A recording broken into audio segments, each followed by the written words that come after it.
Bienvenido a tus clases de economía. Una pregunta que continuamente me hacen mis alumnos es, profesor, ¿por qué las medidas que toma el gobierno, sobre todo en economía, no llegan a mi negocio? Yo soy taxista y la verdad es que lo que dice el gobierno me es indiferente. Profesor, mi familia tiene un negocio de artesanías y lo que dice el gobierno no lo entendemos y no lo aplicamos. Y es por eso que hice este video, para poder explicar un poco más y de una manera sencilla cómo es que funciona la economía peruana y por qué lo que dice el gobierno no es acatado por todos y no beneficia a todos. Antes de empezar, quiero indicarte de que este es un canal donde hablamos de economía, recursos humanos y emprendimiento de una manera sencilla. Si tú quieres temas más técnicos, demostraciones científicas, evidencias bibliográficas, te recomendaría buscar un canal de los sabios, de las ramas que tú quieres aprender, seguir canales de universidad o, si sientes que sabes mucho, crear tu propio canal. Dicho esto, empecemos. Los estudios que nosotros tenemos en administración, economía, derecho, normalmente vienen de las grandes sociedades. Las grandes sociedades, llámese Estados Unidos, llámese los países europeos. ¿Por qué de ellos? Porque son sociedades más maduras, que han avanzado en más cosas y han tenido tiempo de investigar y de generar ciertos patrones académicos que son aceptados por el resto de países que no ha tenido esta condición. Entonces, siempre que tú agarres un libro de texto vas a leer que en Estados Unidos se hizo esto, que en Inglaterra se hizo esto, que en Francia se hizo eso, y así sucede con el Perú. Todos los modelos que nosotros tomamos vienen de afuera. Entonces, ahí hay un gran problema. ¿Por qué? Porque afuera, en Europa, en Estados Unidos, hay dos sectores importantes. El sector público, donde está el gobierno, y el sector privado. El gobierno dicta normas que respeta el sector público y que respeta el sector privado. Hay un tercer sector chiquito, que es el sector informal. Pero el gobierno no se preocupa por ellos porque son pequeños, es la minoría, es alguien que se quedó sin trabajo y de repente pues ahora está haciendo un oficio, o son los ilegales que llegan pero que son poquitos. Entonces, en el Perú pasa al revés, o perdón, pasa muy diferente. ¿Qué sucede en el Perú? Hay un gobierno y un sector público que dicta normas para un sector privado que es pequeñito, en comparación a un sector informal que es bastante grande. ¿Y por qué el sector informal es bastante grande? Eso es un tema histórico. Históricamente, en el Perú, las cosas han estado centralizadas en Lima o en las pequeñas capitales importantes que tenemos en el país. Entonces, las personas de provincia que no tenían acceso a las ventajas que te da vivir en Lima o en las capitales, se venía a Lima o a estas ciudades y de repente le era difícil entrar al sector público o al sector privado porque no tenía formación, así que ingresaba y hacía crecer el sector informal. Por muchos años una conversación que han tenido nuestros gobernantes ha sido formalizar a los informales, porque los informales son malos, no tributan y no ayudan al desarrollo del país, y así nos las hemos pasado conversando muchos años. Desde que yo tengo uso de razón, desde el 90, están hablando de los informales. De hecho, hay una persona, hay un autor, un economista al que yo te recomiendo leer, Hernando de Soto, en su libro El otro sendero, y tiene otro libro que se llama El misterio del capital, que es un economista, un autor que ha hablado mucho de este tema en el Perú y en Latinoamérica. Te recomiendo leerlo. Entonces, ¿qué pasa? El informal, vamos a poner tu caso. Imaginemos que tú tienes una tienda.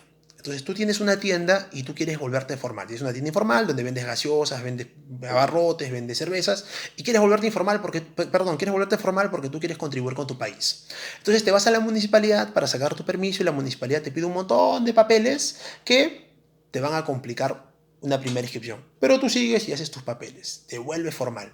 Una vez que te vuelves formal, imaginemos que tú vendías 100 al mes. Tienes que pagar unos impuestos por ser formal, por ser una empresa formal, que esos impuestos en teoría se usan para hacer carreteras, hospitales y pagar sueldo de los funcionarios públicos. Es decir, de los 100 que ganabas vas a gastar menos. Además, tienes que reportar tu información tributaria contable todos los meses, y como tú no eres un especialista vas a tener que contratar a una persona que lo haga eso. Es decir, vas a ganar menos de lo que ganabas siendo informal. Ahora, un estímulo que dicen los especialistas es sí, pero siendo formal vas a tener acceso a créditos. Lo que estos señores no te dicen es, para que un banco te dé un crédito mínimo tienen que pasar 2 años y tienes que tener un historial crediticio. Es decir, si antes vendías 100, ahora vas a vender menos y vas a cumplir con el país, pero tú no la vas a ver.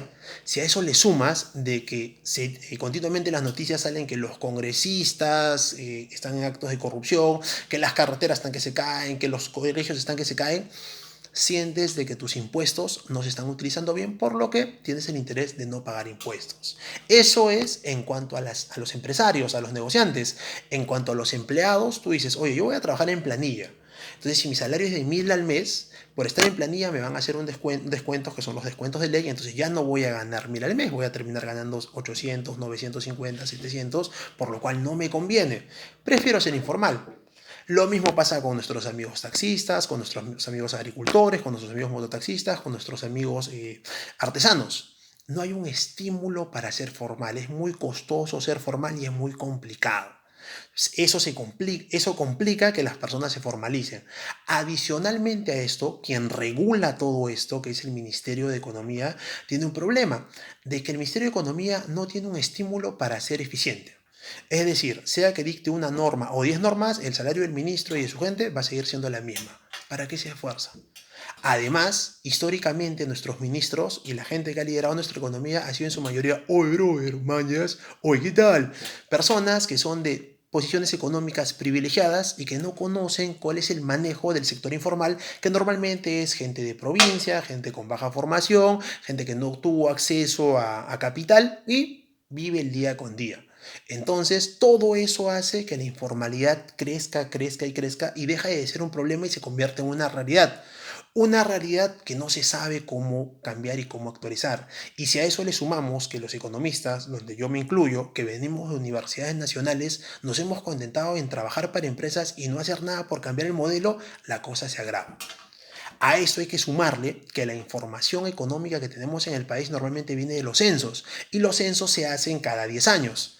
Es por eso que ha habido el problema del bono de 380 soles que dio el gobierno, porque le dan a personas que están muertas, personas que ya no son pobres, personas que no viven en el lugar donde dicen que vivían. ¿Por qué? Porque en 10 años cambian muchas cosas. Entonces, es por esto, porque el sector informal es muy grande, que las medidas que toma el gobierno solamente llegan al sector público, al sector privado chiquito, y en el sector informal se pierden, no las entienden y no se benefician de ellas. ¿Puede cambiar esto? Efectivamente, pero para que eso pase tiene que haber un cambio sistémico. El Estado tiene que hablar con las instituciones, con las municipalidades, con los organismos públicos, tiene que facilitar el acceso a crédito a los informales, tiene que hablar con los bancos para que le den facilidades y tiene que generar muchos estímulos para que formalizarte, en lugar de ser un problema, sea una solución, sea algo sencillo que te permita tener acceso a otras cosas que hoy día como informal no lo tienes. Esa es una manera sencilla de explicar el modelo económico peruano, el cual tiene muchos problemas y que nosotros los economistas y las personas que hemos tenido una formación profesional necesitamos cambiar cuanto antes. Cuando te pregunten, oye, ¿a ti quién te dijo esa vaina? Recuerda que te lo dijo Marlon.